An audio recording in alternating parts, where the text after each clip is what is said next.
ఇప్పటి వరకు ఎక్కడున్నావు? స్కూల్ దగ్గర ఆలస్యమైంది నాన్నగారు. మీ స్నేహితులు ఎవరూ లేరే? వాళ్ళు ఈరోజు స్కూల్కి రాలేదు. సరే వెళ్ళు, అత్తయ్య మావయ్య నీకోసం ఎదురు చూస్తున్నారు. వెళ్ళు.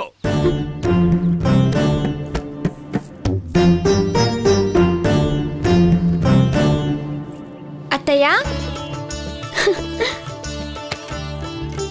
ఎప్పుడొచ్చారు?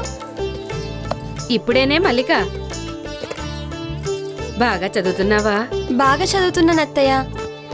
దీన్ని చూడండి, అచ్చం మా అమ్మ పోలికే. మా అన్నయ్యకి మళ్ళీ ఇలా పుట్టింది. ఒరే శేషు, మల్లిక పుట్టినప్పుడే నీకు భార్య పుట్టిందని నేను మీ అమ్మ అనుకున్నాం. మీ ఇద్దరి చదువులు పూర్తయ్యాక మీ ఇద్దరికి పెళ్లి చేసేస్తాం. ఏమంటావు?